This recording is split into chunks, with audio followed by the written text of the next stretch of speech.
Twitter, Facebook, LinkedIn, Mail. John Ryan. Angela Merkel's Christian Democratic Union (CDU) suffered another poor state election result on Sunday, October 28, with 27%, down 11.3 percentage points from the 2013 election in Hesse. Her and coalition partner, the Social Democratic Party (SPD), slumped to 19.8% of votes, down 10.9 percentage points, its worst showing since 1946. Yet again, following on from the Bavarian elections 2 weeks earlier, the Green Party showed strong results, gaining 8.7 points to reach 19.8% of votes, as did the Alternative for Deutschland (AfD), Alternative for Germany, who enter the Hesse parliament for the first time with 13.1%, up 9 points. On the left, Die Linke gained 1.1 points and finished on 6.3%. The Free Market Free Democratic Party (FDP) reached 7.5%, up 2.5 points. Table results of the 2018 state elections in Hesse. The AfD is now represented in all 16 regional parliaments in Germany after entering the Hesse regional parliament for the first time. The party's staying power suggests many Germans remain deeply unsatisfied with the government's handling of migration and asylum. The spiral downwards for the ruling CDU, CSU and the SPD was confirmed by an EMNID opinion poll on the 27th of October, where 24% said they would vote for the CDU, CSU in the next federal elections and 15% for the SPD. The Greens were on 20% and the AfD on 16%, both ahead of the SPD. The AfD is the party that has benefited most from the migration policy of Merkel and from her move to the center of German politics, leaving a gap on the right. The key to the party's rise in 2014-15 was the establishment status it received from its early champions, who included a former culture editor of the Frankfurter Allgemeine, a professor of economics at the University of Hamburg, and, most significant, a former IBM executive and president of the Federation of German Industry, Hans Olaf Henkel, who privately financed the party's early activities. The patronage of such figures protected the AfD from what might otherwise have been a fatal media assault at its start. The party leadership was soon taken over by a liberal, populist and nationalist group. The AfD was able to overcome its internal leadership battles and squeezed both the CDU and the small parties, which helped it towards the 12.6% share of votes it received in the 2017 German federal elections. Mainstream mantra that Germans have never had it so good clearly does not appeal nor apply to the almost 6 million people who voted for the AfD. The AfD has already influenced the CDU's shift to the right on asylum and identity, reshaping the political landscape.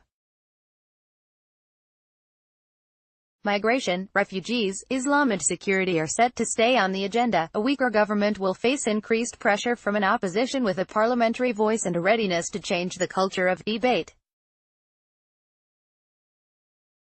In 2019, the AfD will have regional elections in Bremen, Saxony, Brandenburg and Thuringia and the European Parliament to contest and build their support. The CDU and the SPD face a shrinking electoral base, and as a result, both parties and their coalition will become increasingly unstable over the next few months. The result in Hesse, home to Germany's financial capital Frankfurt, may also raise the pressure on Merkel's floundering junior coalition partners, the SPD, to pull out of government. And it provides an opportunity for the Greens to capitalize further on their surge in support in recent months. The Greens' performance in Bavaria and Hesse offers more evidence that the party, which already governs in neighboring Baden-Württemberg, is gradually supplanting the SPD as Germany's new Volkspartei. The left-wing core of the Greens, known as Fundes for their commitment to the party's fundamentals, continues to lose power. In the months after the 2017 election, the Greens entered into coalition talks with Merkel's party and the Free Market Free Democratic Party. Those talks foundered, but the fact that the Greens even contemplated the idea was seen as the end of an era. The Greens and the AfD are the only parties that have continued to improve their electoral position since the federal elections in 2017, where the Greens only came in 6th place. The Greens pose a threat to Germany's two traditional political Volkspartei. The Social Democrats are losing young, metropolitan and pro-European supporters to the Greens. The Greens have also been able to appeal to many centrist supporters of the CDU-CSU who have become uncomfortable with their shift to the right. In the German state of Baden-Württemberg, the Greens are the senior partner in the coalition with the CDU. The Greens are starting to eclipse the SPD as the largest left-of-center political force. At the national level, the gap between the two has narrowed markedly.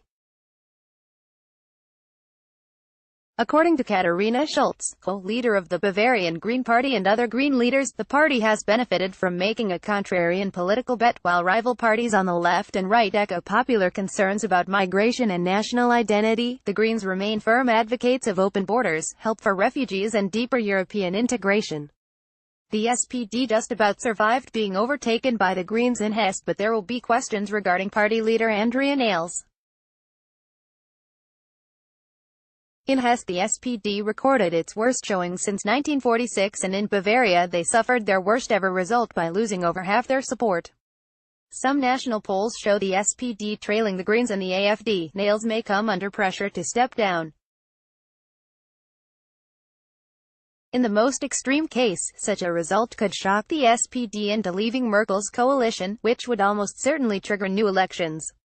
Although given current trends, there is the danger that they might face a worse election result than in 2017. The gains by the Greens and the AfD at the expense of the CDU and SPD in Hesse finally caused Merkel to resign her position of party chair of the CDU. The CDU will hold a party congress in December, and Merkel's announcement has signaled the start of the race to succeed her as chair of the party and eventually as chancellor. Whether Merkel will be able to hang on as chancellor until 2021 as she intends is an open question. Her fate could well rest with the SPD, who will have to decide whether to stay in the Grand Coalition government or whether to pull out and look to renew itself in opposition. If it did so, the government would fall and new elections would have to be called. Merkel has made clear she would not stand again in such an eventuality. This post originally appeared on the European Politics and Policy (LSE) blog. Twitter, Facebook, LinkedIn, Mail.